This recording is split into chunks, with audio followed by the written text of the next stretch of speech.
Buenos días, compañeros. Nosotros somos el equipo número Ok. F. Continúa, Fer, está bien.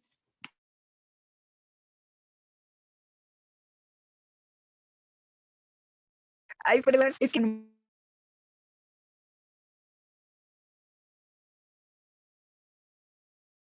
F estamos conformadas por, aunque hoy acerca de alucinógenos y opiáceos.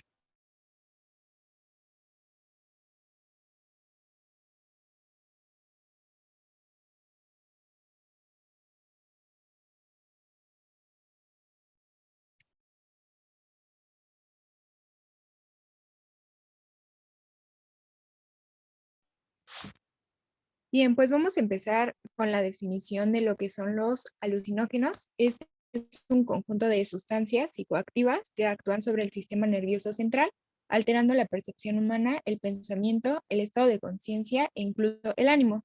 Y muchas veces pueden provocar confusión mental y pérdida de la memoria. Bajo la influencia de estos alucinógenos, las personas pueden ver imágenes, oír sonidos y también sensaciones que van a parecer reales, pero realmente no van a existir. La que sigue, por favor. Bien, ahora, acerca de la epidemiología, si bien no es una droga tan usada frecuentemente, sí va a tener ciertos picos o ciertas zonas donde se va a consumir con mayor frecuencia. Y esto lo vamos a ver porque tiene un gran componente cultural. Pero bueno, iniciando por sexo, se ha reportado en diferentes investigaciones que es más común el consumo de alucinógenos en hombres hasta en un 85%. La edad va a variar entre los 20 y 30 años. O sea, podemos concluir que es más frecuente en adultos jóvenes. El 84% de las personas suelen ser solteras y una escolaridad aproximadamente del bachillerato, es donde se ha reportado una mayor incidencia. Y la ocupación, bueno, el 39.5% de las personas que suelen consumir alucinógenos, de acuerdo a las investigaciones, trabajan. Bien, entonces tenemos, como les mencionaba, que es una droga frecuente, pero no tanto como de consumo rutinario. Como podemos ver en las gráficas, aquí nos dividen todas las drogas, o bueno, las más frecuentes de consumo y eh, cómo las utilizan los pacientes en el último mes, último año y alguna vez en la vida. Como podemos ver, hay una gran diferencia en las gráficas de alguna vez en la vida, que en este estudio el 100% de los pacientes refirieron haber ya probado los alucinógenos, pero únicamente el 18.4% de esos pacientes, de ese 100%, refirieron haberla consumido en el último mes. Si ven una diferencia abismal en comparación con el tabaco, ¿no? Que casi más de la mayoría de los pacientes en este estudio, pues sí habían consumido tabaco en el último mes, igual en el último año. Aquí podemos ver que este tipo de drogas son más frecuentes de consumo esporádico o de alguna vez en la vida nada más. O sea, como que lo aprueban, ver cómo está la experiencia y ya. No continúan tanto. Bien, pues vamos a empezar a hablar acerca de ellas y una de estas es el LSD o también conocida como dietilamida de ácido lisérgico. En 1938, Albert Hoffman, que es el personaje que se encuentra en la imagen, estaba realizando investigaciones realizadas con el posible uso de varios compuestos de ácido lisérgico, que es un derivado del ergot, un hongo que se produce en la hierba del centeno, que sería la imagen que tenemos en la parte del medio. Y bueno, estas investigaciones iban para usos médicos, pero pues de alguna manera en su búsqueda terapéutica sintetiza por primera vez el LSD en 1938 en los laboratorios farmacéuticos de la corporación Sandoz en Suiza. Como dato curioso, él encuentra lo que son 2 docenas de moléculas sintéticas derivadas del ergot propiamente, y a la número 25 la nombran en alemán, que sería el Sars Yeti Mit 25. 5 años después se crea la droga por primera vez, el LSD. Y bueno, de alguna manera, accidentalmente él prueba una pequeña cantidad y les pongo un párrafo de lo que él narra cuando pues la prueba. Dice, mis alrededores se transformaron en formas aún más espeluznantes. Todo en la habitación giraba y los objetos familiares y muebles asumieron formas grotescas y amenazadoras. Y bueno, este experimento de series sensoriales pues fue aterrador y por eso no lo volvió a hacer. No le gustó para nada. La que sigue, por favor. Como características, pues es importante saber que esta es una de las drogas más potentes que puede alterar lo que es el estado de ánimo y también la percepción. En cuanto a las características físicas que tiene, es un material claro o blanco, indoloro e insoluble en agua. Inicialmente se produce de una forma cristalina y el cristal puro se puede moler para hacerse polvo y posteriormente mezclarse con otros agentes ligantes. En cuanto a sus presentaciones, la podemos encontrar en tabletas que son conocidas como micropuntos o también tripis y en lo que son los cuadrados delgados de gelatina conocidos como ventanales. Bueno, esta droga se va a disolver, diluir y se puede aplicar en lo que es el papel y otros materiales, pero la presentación más común que podemos encontrar es el Blotter Acid, que sería en la imagen de en medio lo que les puse, esos pequeños papeles. Bueno, estas hojas de papeles están impregnadas con LSD y perforadas en unidades cuadradas de 1/4 de pulgada. Cada uno de estos pequeños papeles representa una dosis individual y aproximadamente 30 microgramos duran entre 6 a 12 horas. La siguiente, por favor.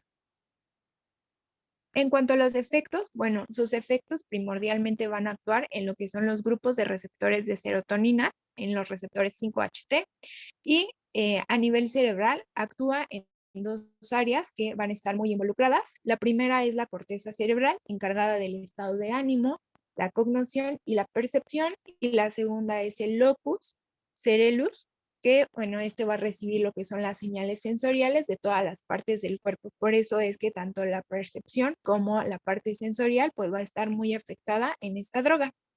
En cuanto al tiempo, típicamente va a comenzar entre lo que son 30 a 90 minutos después de ser ingeridas y bueno, tiene una duración que ya lo habíamos hablado de 12 horas. En cuanto a los efectos de la droga, estos van a ser muy impredecibles y puede variar entre la cantidad ingerida, la personalidad e inclusive el estado de ánimo de la persona. Y bueno, coloquialmente en el mundo se conocen como viajes únicamente cuando se da una sensación satisfactoria una vez que se probó la droga, y un viaje malo es lo que experimentó Hoffman, que fue la parte aterradora. La siguiente, por favor. Usualmente los pacientes empiezan con una hipertensión, taquicardia, mareo, inapetencia, sequedad bucal, sudoración, náuseas, entumecimiento y temblores. Y bueno, estos van a variar en grado, pero los principales signos y síntomas que se van a presentar son a nivel emocional y sensorial, como ya lo habíamos hablado. Las emociones pueden ir de miedo a euforia y bueno, una persona va a tener estas transiciones que se van a hacer de forma muy rápida. También puede haber la intensificación aguda de lo que son los colores, los olores, los sonidos y las sensaciones. Y bueno, ya habíamos hablado de las distorsiones de formas y movimientos y el tiempo usualmente va a enlantecerse en estas personas. Vamos a estar teniendo que, bueno, una persona que empieza a tener un uso concurrente de esta droga rápidamente va a desarrollar un alto grado a la tolerancia o a los efectos de la droga. Y una vez que tiene tolerancia, pues sabemos que debe ir incrementando la dosis para lograr los efectos similares. Pero es importante recalcar que esta tolerancia va a ser pasajera. Esto nos quiere decir que si la persona tenía un consumo recurrente, pero hoy deja de hacerlo, pues posteriormente, si en un año la vuelve a probar con una dosis pequeña, bueno, esto va a generar el mismo efecto que con dosis más altas que anteriormente había tenido. En cuanto a los efectos a largo plazo, vamos a tener el primero, que es una psicosis persistente. En esta psicosis persistente, pues vamos a estar teniendo que las personas van a tener una distorsión o desorganización de la capacidad para reconocer la realidad, pensar racionalmente y comunicarse con los demás. Y en cuanto a los trastornos perceptivos persistentes por alucinógenos o también conocido como flashback, estos van a ser episodios con una recurrencia espontánea, repetitiva y muchas veces continua de lo que son distorsiones sensoriales. Lo que quiere decir es que la persona dejó de consumir la droga y posteriormente pasan, no sé, 10 días y en esos 10 días la persona esporádicamente tiene un episodio de alguna perturbación visual, como un movimiento, como destellos o como luces adheridas a objetos y movimientos. Esos serían los flashbacks y duran cierto tiempo y posteriormente la persona sigue normal. Repito, esto es sin que ella haya consumido eh, la droga.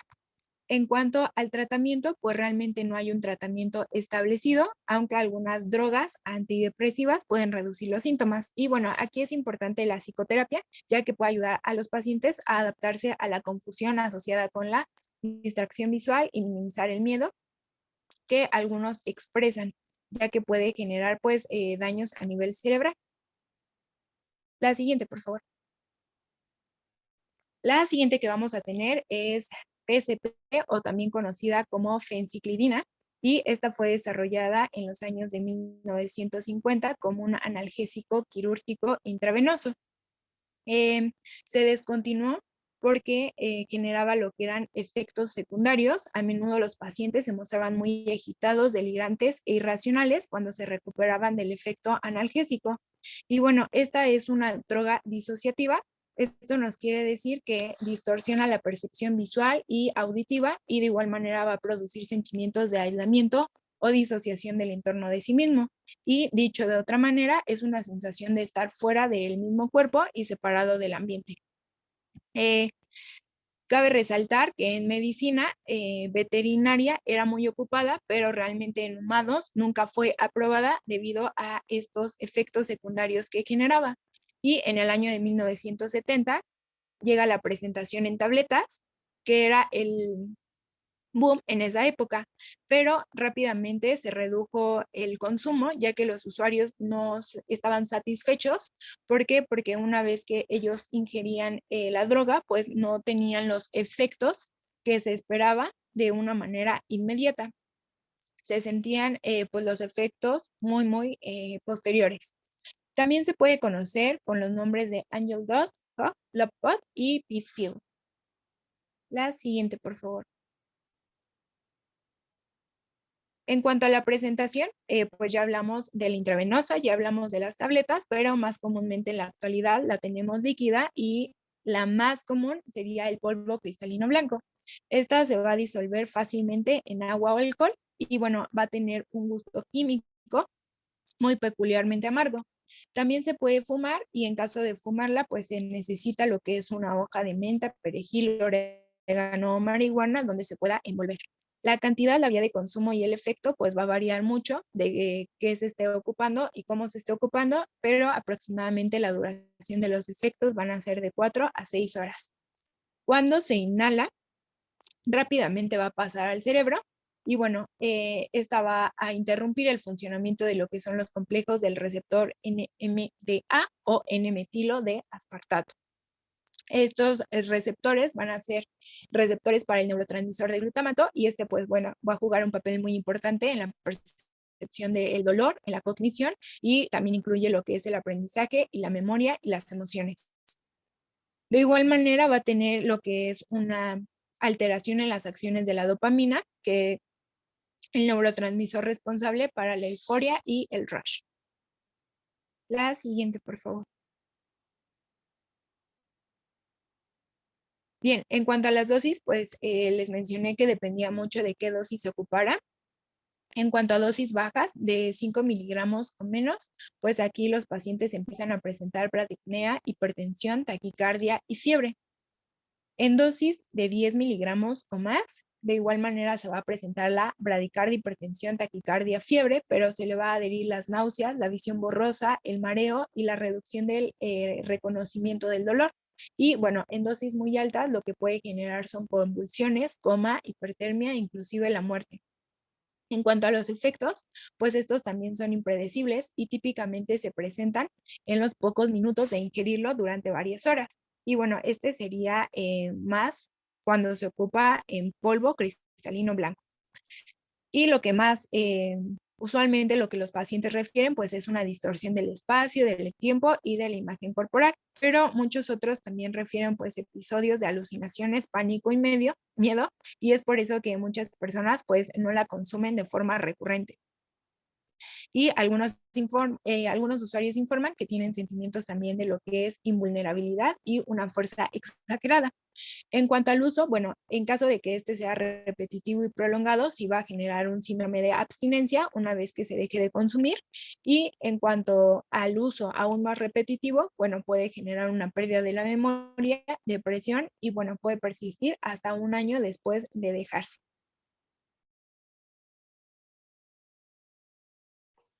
Bien, ahora vamos a iniciar con los alucinógenos naturales. Tenemos a la ayahuasca, es un alucinógeno de preparación botánica que se va a obtener de dos plantas. La primera es la Ban- Banisterios, Banisteriopsis capi, que como se puede ver aquí en la imagen, son estas como tronquitos de madera que parecen canela. Y también se va a mezclar con la hoja de Psychotria viridis, que es pues básicamente las hojitas que se pueden ver aquí, ¿no? Las dos se van a combinar para formar una infusión o un té de color marrón, como se puede ver en la imagen, y esta va a ser pues su vía de administración. Como les comentaba, la ayahuasca tiene una importancia muy grande en la cultura de los pueblos indígenas porque es muy utilizada en rituales y celebraciones. Se mencionaba que antes únicamente lo podían tomar los hombres en algún, sí, en algún ritual que estuvieran haciendo hacia los dioses. Tiene una sustancia activa que es muy importante recordarla, el DMT. Por lo tanto, también se puede conocer la ayahuasca como DMT o dimetiltriptamina. Básicamente, la sustancia activa va a provenir de las hojas que les comento que viene de la planta Psychotria viridis. Y bueno, esta va a ser la encargada de dar todos los efectos alucinógenos que tiene la ayahuasca. Bueno, eh, dentro del efecto tenemos que va a iniciar 45 a 60 minutos después de la ingesta y se va a mantener elevándose los estímulos, manifestaciones clínicas hasta el pico máximo que se va a reportar entre los 90 a los 120 minutos. Y van a ir descendiendo hasta la remisión a las 4 horas. Como podemos ver, es una droga mucho más rápida que las anteriores. Va a tener muchísimas manifestaciones clínicas. Lo que aquí es muy importante recordar es que lo más importante en la ayahuasca son las alucinaciones visuales, que usualmente van a ser agradables y de colores muy intensos, y que se van a acompañar de sensaciones de un viaje astral o extracorporal. Se menciona que las personas que han probado la ayahuasca sienten que son como uno con la naturaleza. También se van a presentar otros síntomas como la taquicardia, el aumento de la presión arterial, taquipsiquia o un pensamiento muy rápido. Van a tener experiencias donde van a, como místicas o misteriosas, si lo refería en la bibliografía, porque van a sentir una gran autoconfianza y va a haber momentos en el pico máximo que van a poder analizar conflictos de su vida, los van a ver de otra forma y se van a sentir incluso como que más sabios, porque mencionaban que se van a poner como a filosofar de el origen de la vida, van a sentir que están comunicándose con Dios. Y aquí es muy importante también mencionar que la ayahuasca produce náuseas y vómitos. Esto lo veían los indígenas como algo muy bueno porque significaba que la persona que lo estaba consumiendo se estaba limpiando por dentro, o sea que el ritual había funcionado. Pero si los llevamos a la clínica, si los pacientes presentan náusea y vómito, esto es lo que va a hacer que las intoxicaciones por ayahuasca sean muy raras, porque bueno, como les comento, la ingesta es por vía oral, una infusión. Y luego, si aparte tiene náusea y vómito, pues sí mencionaban que es raro que un paciente pueda llegar a intoxicarse. Y acerca del mecanismo de acción, bueno, aquí también es importante que recuerden que casi todos los alucinógenos que estamos viendo son agonistas de los receptores serotoninérgicos. Eh, Al momento de revisar la fisiopatología, mencionaban que no hay como un caminito ya establecido de cuáles son las regiones que se van a ver más afectadas, ¿no? O bueno, en este caso más excitadas. Sin embargo, mencionaban que se va a afectar principalmente la neocorteza y por eso es que las personas van a perder el sentido de la conciencia, se va a afectar el tálamo, por lo también se puede tener, el hipotálamo, perdón, van a tener alteraciones en la memoria y sobre todo la amígdala y el sistema límbico. Por eso es que todos estos drogas alucinógenas tienen mucha exaltación de la sensibilidad. ¿Ok? Bien, y bueno, acerca del tratamiento, pues les comento que como no hay intoxicación muy frecuente en esta droga, básicamente cuando se pasa la dosis, se debe tranquilizar al paciente, tenerlo en un entorno tranquilo y de esta forma podemos evitar que tenga algún traumatismo. En caso de que el paciente esté muy agitado o llegue a presentar convulsiones, ya podemos dar benzodiazepinas. O si el paciente tiene alucinaciones o como nos mencionó Fer, ¿no? Un mal viaje, que esas alucinaciones sean terroríficas, que tenga dotes de psicosis y que el paciente, en lugar de tener una sensación de que está comunicando con Dios, se siente peor, se puede administrar un antipsicótico. Bien, la siguiente droga tenemos la mescalina, o mejor conocida como el peyote. Es eh, otra droga natural. Bueno, y el peyote es un cactus muy frecuente en México, principalmente en el norte, y la especie es Lophophora williamsi. Está muy bonito aquí como lo pueden ver. Y básicamente su vía de administración es muy sencilla. Se va a ingerir entero, crudo, se puede hacer en pasta o en polvo. Se refiere que la mayoría de las personas como que los eligen y pues se los comen enteros crudos y ya tienen hasta como que la dosis medida por el tamaño del peyote. Como se puede ver aquí, se ven estas cositas rojas en la foto, que son sus excrescencias. Mencionan que también esta parte se van a desecar y se puede consumir, ya sea en infusión o se puede fumar.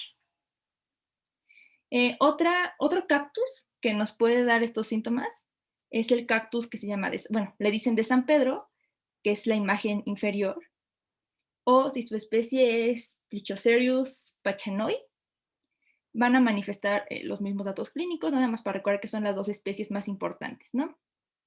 Bueno, hablando específicamente del peyote, su sustancia activa va a ser la trimetoxifeniletamina y este básicamente va a producir mucha euforia, va a facilitar la introspección y básicamente va a estimular también mucho la imaginación. Como pueden ver, estas drogas alucinógenas afectan mucho el nivel de conciencia y de la percepción que se tiene del mundo.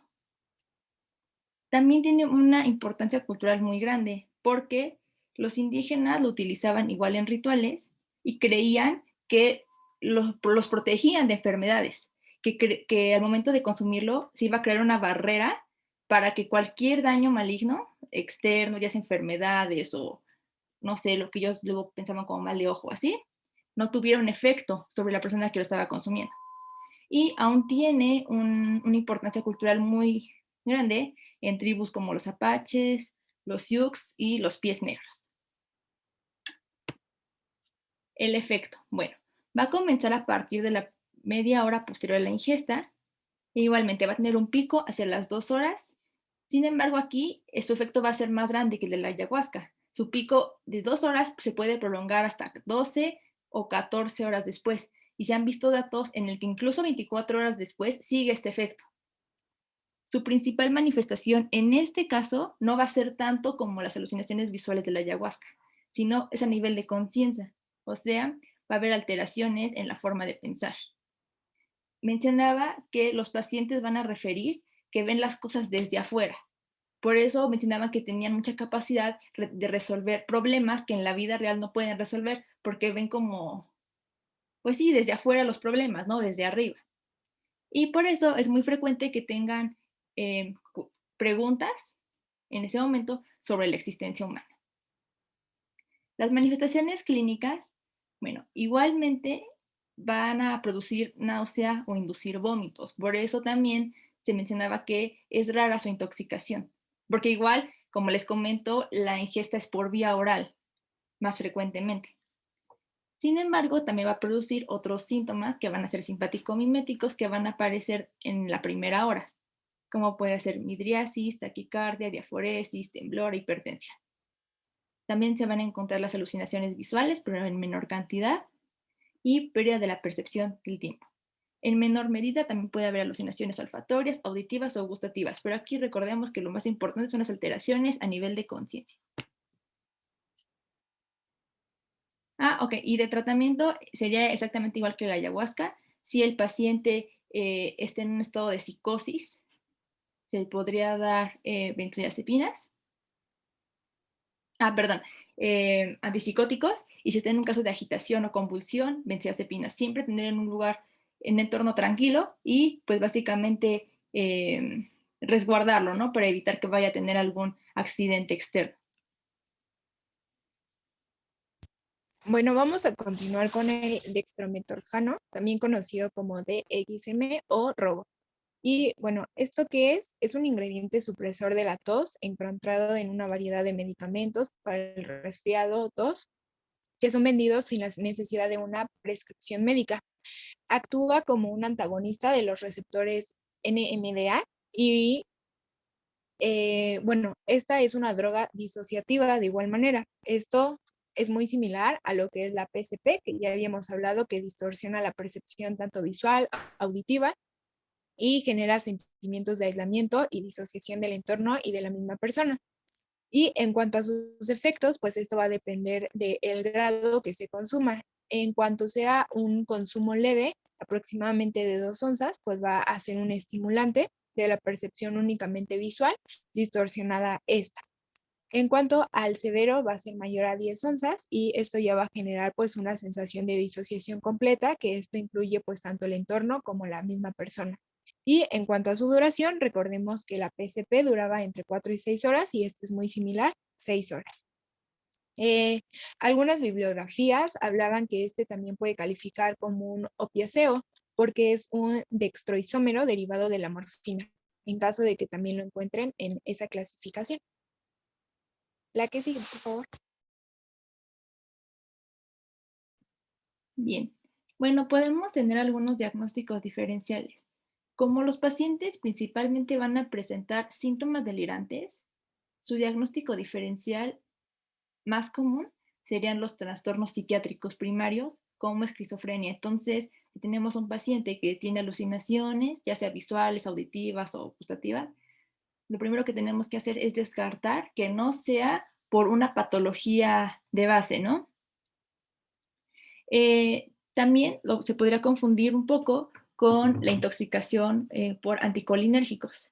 Sin embargo, hay que recordar que si el paciente presenta fiebre, midriasis, enrojecimiento facial, boca y piel seca, nos indica una intoxicación por anticolinérgicos, ¿no? En nuestro tema, no vimos fiebre, ¿no? Básicamente, ni enrojecimiento facial. Y si el paciente también, bueno, lo podemos confundir o pensar un diagnóstico diferencial con la intoxicación por anfetaminas, se menciona que aquí lo más importante o lo que nos puede dar más certeza es hacer directamente una prueba toxicológica. Y nada más hay que agregar que me faltó mencionarles en la parte de alucinógenos naturales que aparte de tener una gran importancia cultural, también la tiene farmacológica, porque tanto la ayahuasca como el peyote están en constante investigación para tratar desde problemas articulares como artritis, e incluso se ha visto que que pueden tratar o curar algunos casos de ansiedad y de depresión.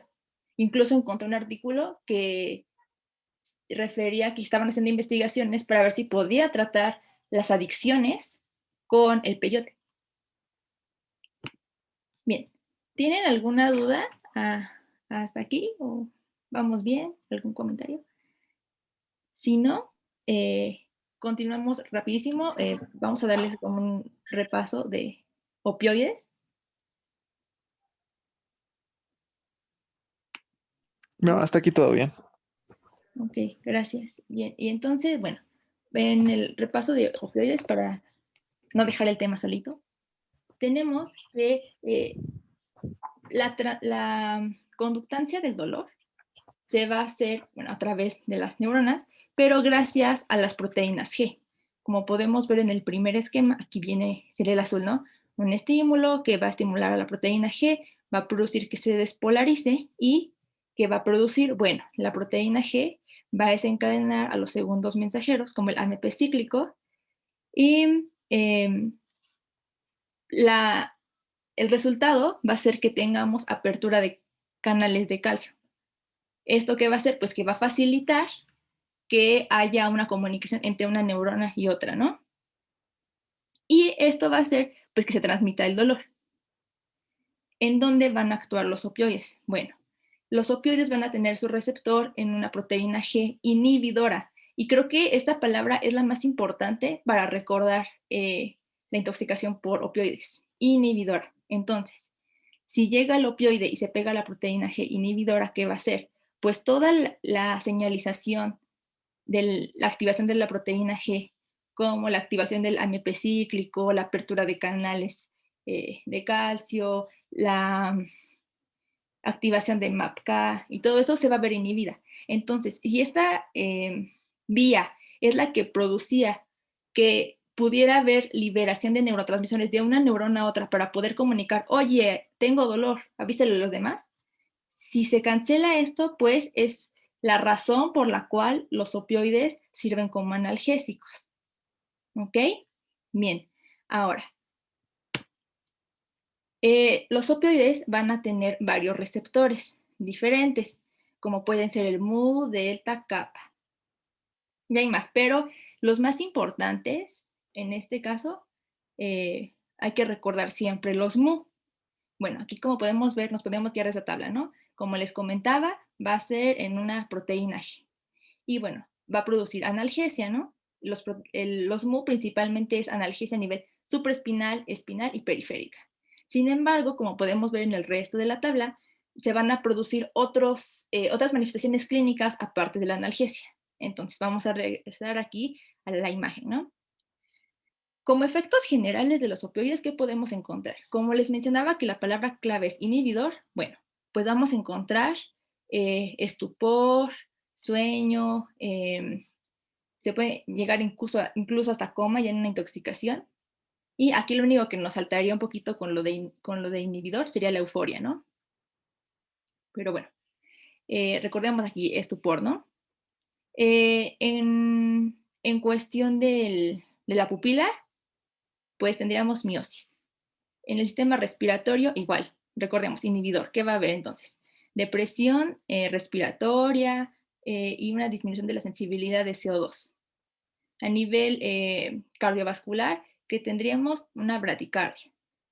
Y aquí mencionaba que habría vasodilatación, pero se da principalmente mediada por histamina.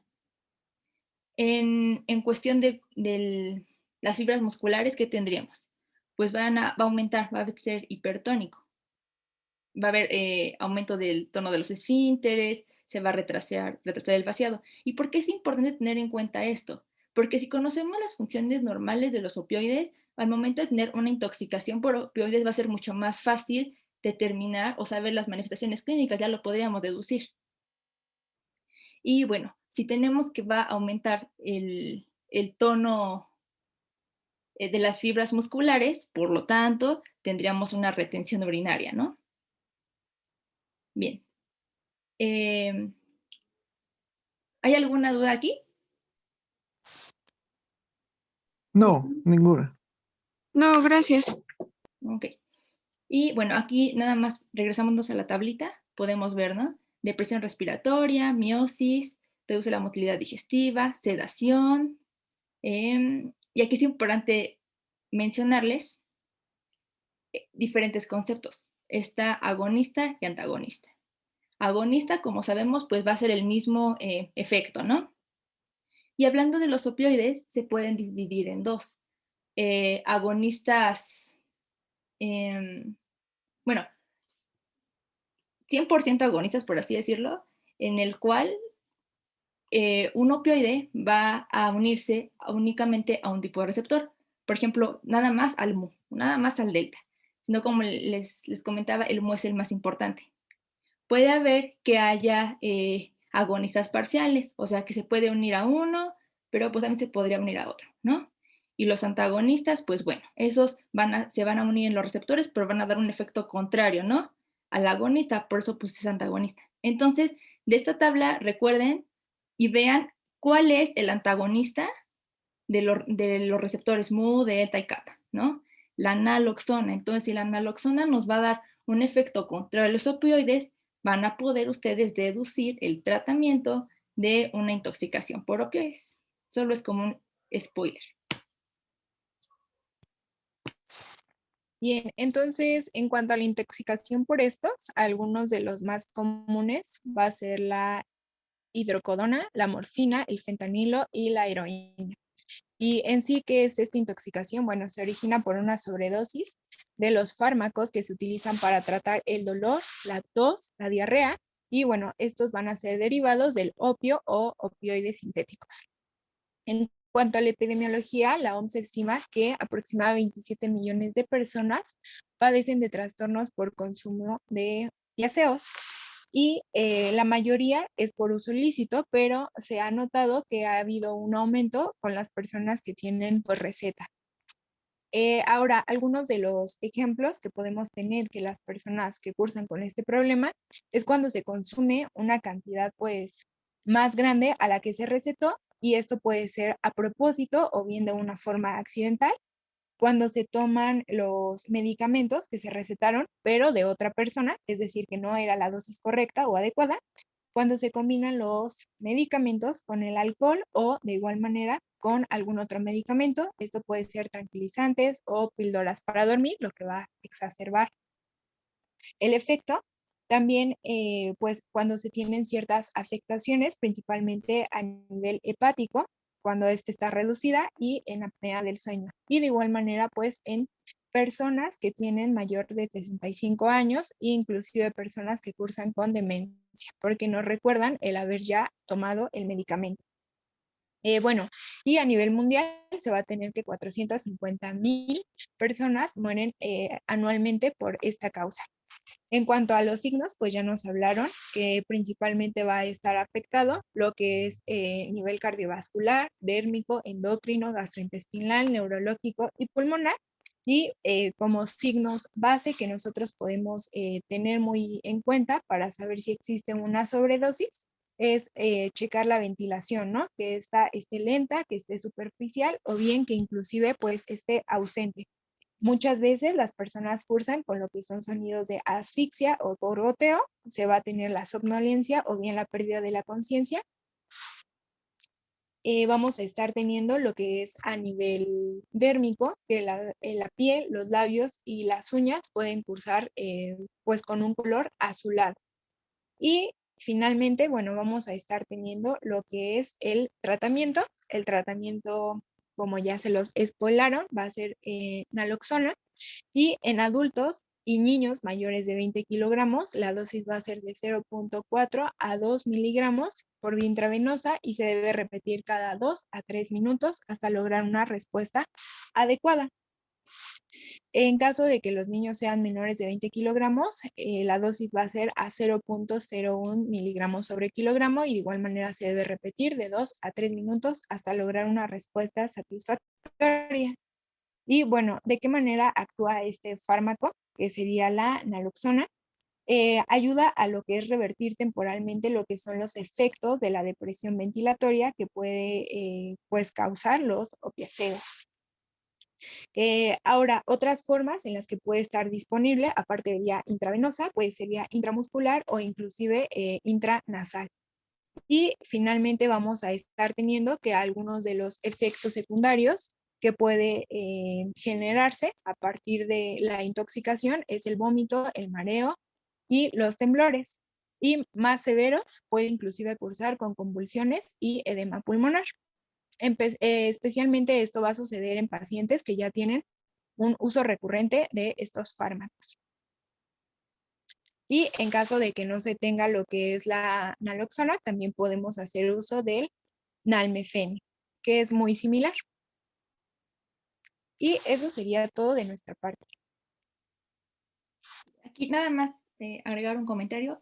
Como vimos que se puede causar una depresión respiratoria, es muy importante que tengamos una gran vigilancia ventilatoria del paciente. Entonces, se recomienda que se pueda dar una oxigenoterapia coadyuvante al tratamiento para evitar que pues llegue a haber, ¿no?, algún paro respiratorio.